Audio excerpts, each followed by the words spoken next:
Привет, мы Лена и Ваня, уже 4 года живем в Турции. Мы из Молдовы. Познакомились с ребятами из Молдовы и вместе поехали в красивейшие места. В этом видео мы отправимся в 2 удивительных места. Эти локации поразили нас своей атмосферой, и мы уверены, что они не оставят равнодушными и вас. Если вы путешествуете по Турции, обязательно добавьте эти локации в свой маршрут. Даже если вы не увлекаетесь историей, эти места поразят ваше воображение. Где находятся эти места, как они выглядят, почему оставили у нас такие сильные впечатления, давайте узнаем вместе из этого видео. Перед дорогой заехали заправиться. Это наша любимая заправочка. Чай, да. На этой заправке, ну и на многих, в принципе, есть бесплатный чай. Мы возьмем попить чайку. Конечно, мы подготовились, да? Мы подготовились. Мы взяли с собой чай. Турецкий чай. Да. Вань, почем газ сейчас? Газ 23,96. Так, ага. Мы, кстати, поставили... Дороже. Да, на остальных заправках дороже. Мы поставили на нашу машину, установили здесь в Турцию газовую установку. У нас машина на бензине, но на газе, естественно, дешевле. Мы установили газовую установку, 400 евро нам стоило. 400 евро, да, за баллон. Да. Так, что, в путь? Дорога к этим местам – это уже отдельное приключение. Турция поражает своим разнообразием ландшафтов, и путешествие по ее дорогам настоящее удовольствие, тем более вы все знаете, как мы с Ваней любим дороги. Широкие трассы, серпантины среди гор, ущелья и виды на море. Это просто потрясающе.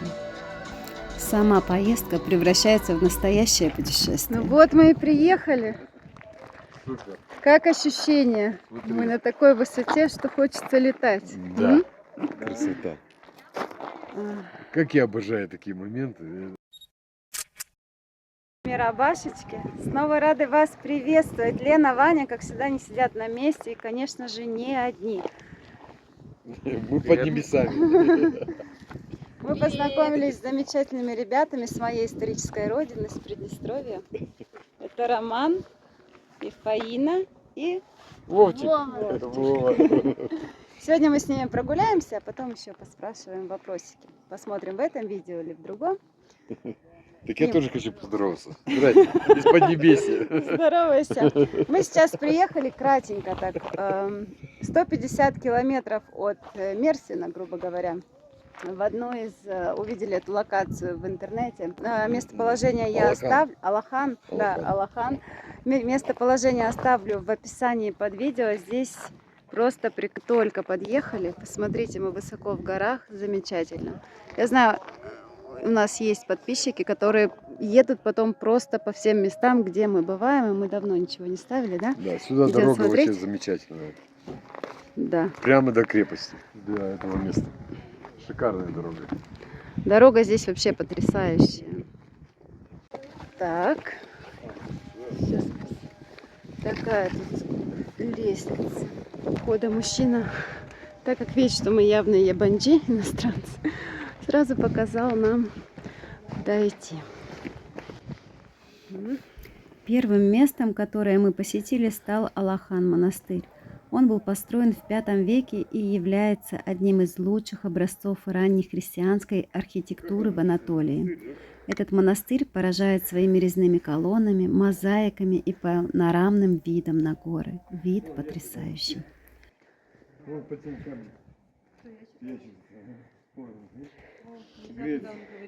Виды замечательные, да? Да, вот побежал. Вань, дом вот с таким видом. Да, дом с таким Вот с таким Ну видом. тебе же море надо. Ну иногда. Иногда. Историческое название области, в которой он расположен, Исаврия. Римляне воспринимали ее как часть горной Киликии или даже отождествлялись с ней. В древности Исаврия имела не лучшую репутацию из-за пиратов, которые возводили здесь свои укрепленные цитадели. Римлянам, пришедшим сюда в I веке до нашей эры, не без труда и лишь частично удалось взять регион под контроль. Им приходилось вести настоящую войну с исаврийскими пиратами, преследовать их в труднодоступных горных крепостях. История открытия всего комплекса связана с именем Майкла Гоффа. Под его руководством Британским институтом в Анкаре была произведена серия раскопок в 50-е и 70-е годы XX века. Расположенный на южном склоне горного хребта Тавра, ансамбль из 3 церквей последовательно развернут на длинной террасе на высоте 1200 метров над уровнем моря. Отсюда посетителям открывается впечатляющий вид на долину реки Каликадн и окружающий ее горный ландшафт. Сегодня очень много людей, наверное, потому что воскресенье. Осмотр комплекса мы начали с западной его части, где в естественной пещере была устроена самая ранняя церковь. Здесь вот рыба, да? Вот это. В скале сотни пещер, в каждой из которых мрамор обработан так, что современный каменотес не столь искусен, чтобы прикоснуться к этим камням своей киркой. Людям того времени было дано зачаровывать скалы. Они вырезали каждый камень так, как если бы это была резьба по дереву, превращая их в цветы и переплетения на греческий манер. Столь изящные, что при виде их человек застывает в оцепенении. Такое место заслуживает, чтобы его посетить. Именно так описывал это место турецкий путешественник Эвлией Челеби 3,5 века назад, где содержится и первое упоминание о монастыре Алахан. Что, почувствуем себя древними жителями Рима? Прикоснемся к историям. Гуляя среди древних стен, невольно задумываешься о людях, которые жили здесь более 1500 лет назад. Когда идешь по его коридорам, кажется, что можно буквально прикоснуться к истории.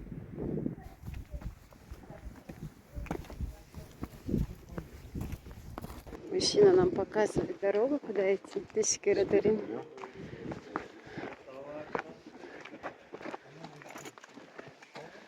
Там, видишь, как высекали в камне в скале. Да. Слушай, так тепло оделся. Жарко. Мы когда ехали в горы, мы знаем, что в горах всегда намного холоднее. Взяли с собой еще куртки на всякий случай. Минимум 8 градусов. Да. Такой совет вообще, когда едете в горы, на всякий случай всегда берите с собой одежду потеплее. Вот там, видишь, лесенки были. Прекрасно. О, говорит, показывает. Угу. Спали. Спальня. Но вид прекрасный. Просто чувствуешь себя птицей в небе. Потрясающе. Между церквями также сохранилась красивая купель в форме креста. Да, видели. Мальтийский крест. Vaftiz ve vaftiz su Ага. su vaftiz. Здесь была... крестили.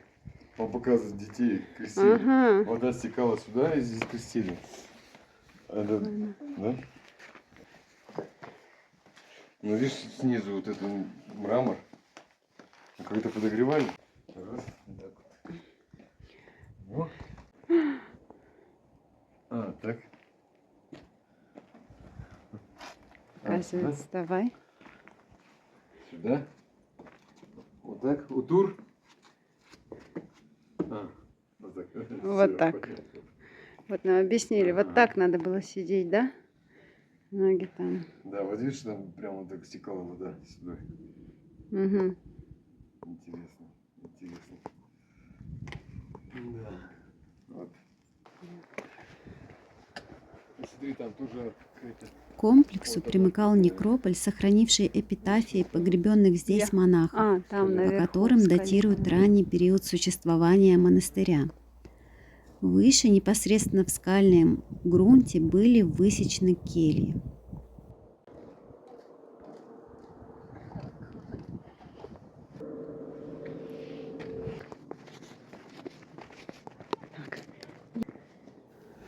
Наиболее сохранной остается архитектура Восточной Церкви, построенной не ранее 462 года.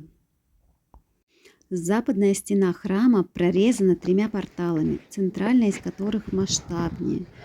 Так. Красиво.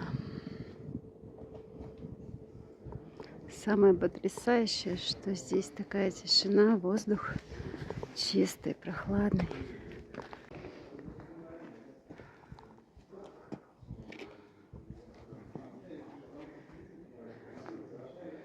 Так. Заходим. Вот, написано осторожно. Камни.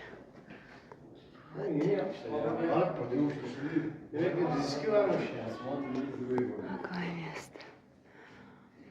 О, потрясающе.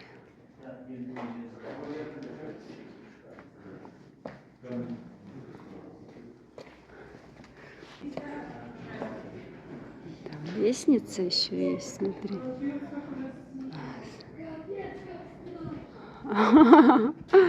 Слышь, как идут ребята. Говорят, смотрите, как красиво. Говорят, смотрите, как страшно, говорит Вова. Так, тут лестница такая. В наши дни базилика оборудована помостом, выстроенным на уровне 2-го яруса аркад. Таким образом, посетитель может детально осмотреть интерьер центрального нефа западной части.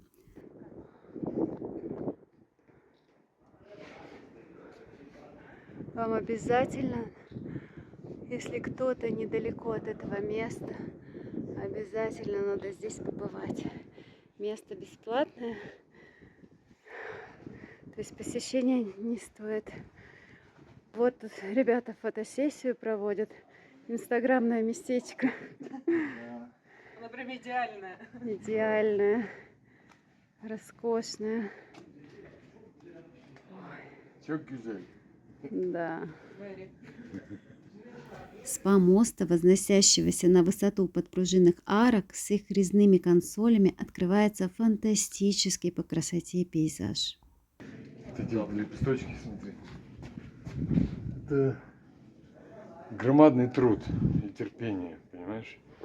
Еще вот они сохранились до нашего времен.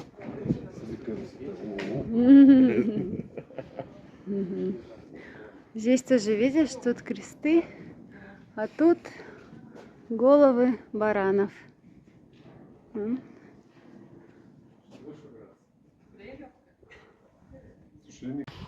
Наш молчаливый гид показывает нам дальше, куда надо направляться. Тут надо, правда, осторожно под ноги смотреть, чтобы не свалиться. Вот хочет показать еще что-то. Еще что-то хочет показать. Вот здесь.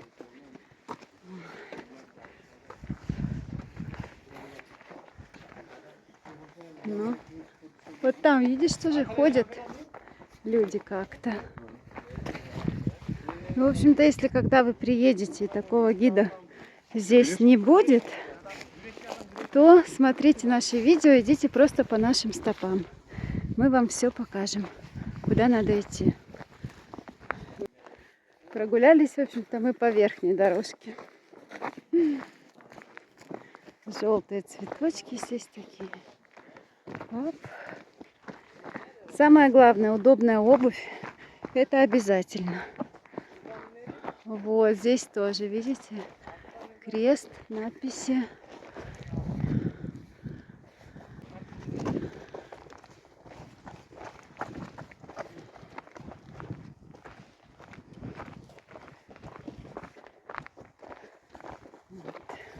Во, мы ходим по истории, Вовчик.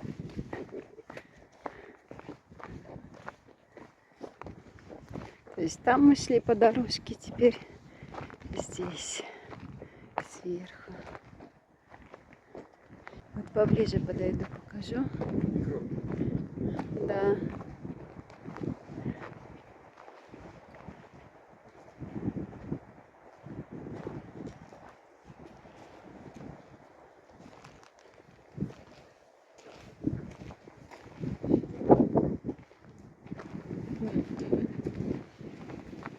Можно поспать. Здесь людей хоронили. Этих.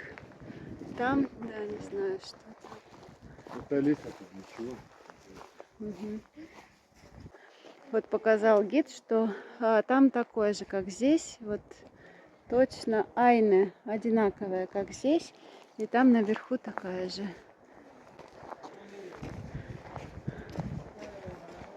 Ну, Вовчик, помахай. Нравится тебе здесь? Посоветовала бы своим друзьям сюда приехать.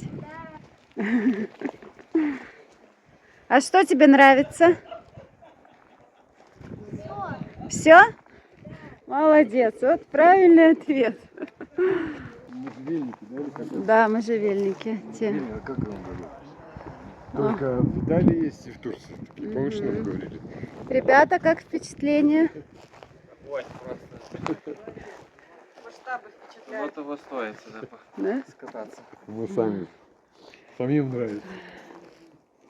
Вот эти вот можжевельники, говорят, турки говорят, что только в Италии есть и в Турции. Вот эти вот такие вот. Да, нам говорили название, мы уже не помним. Да, говорю, название забыл.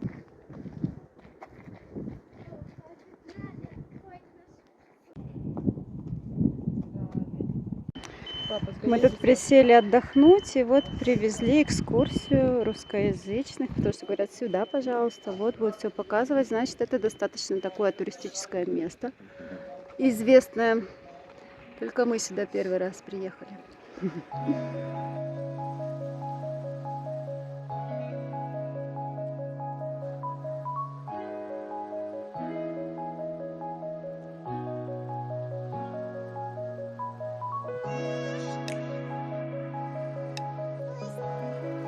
После знакомства с историей мы отправились к природной жемчужине, Красота. водопаду Эркитрю. Шикарно какой. Вау. Да. Здесь красотень и лесой. Он скрыт среди скал и утопает в зелени, создавая сказочную атмосферу. Вода здесь кристально чистая, а сам водопад особенно красив после дождей, когда потоки становятся мощнее.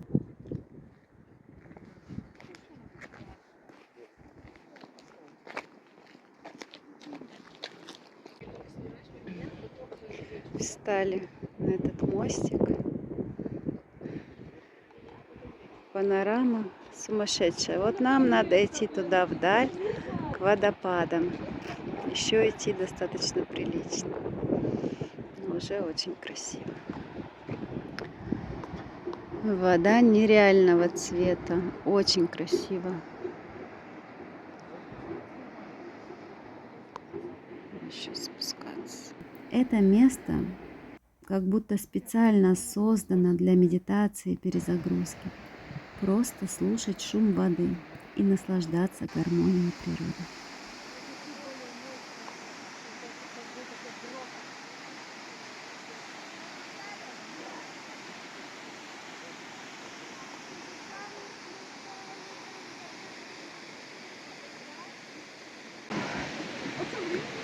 Вот такой водопад, несколько площадок. Вот можно спуститься еще ниже. Верхнюю площадку показала. Вот здесь мы были. И есть чуть ближе к водопаду. Конечно, уже темновато. Почти 5 часов вечера. Лучше приходить пораньше.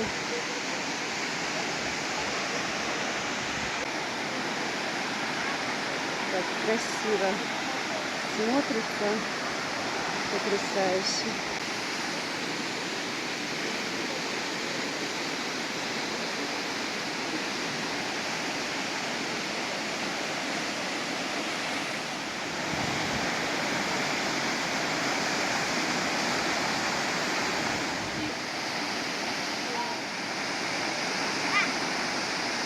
Водопад, конечно, красивый. Спускаться к нему легко, комфортно. Но вот подниматься обратно, это мы только начали. Подниматься вот эти несколько лестниц от водопада. Это красота сверху.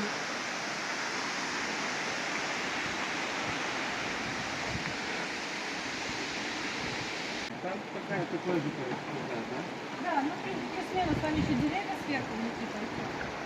Поднялись чуть выше водопада.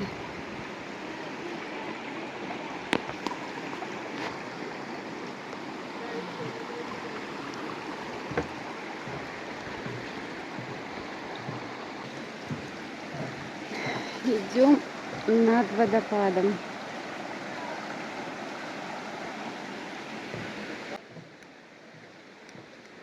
Просто так к нему не пройти. Алахан монастырь и водопад Эркипрю – это два совершенно разных, но по-своему уникальных места. Одно переносит нас в глубину веков, а другое позволяет насладиться нетронутой природой. Если вы путешествуете по Турции, обязательно добавьте их в свой маршрут. Не забудьте поставить лайк и подписаться на канал, и написать в комментариях, какое место вам понравилось больше всего.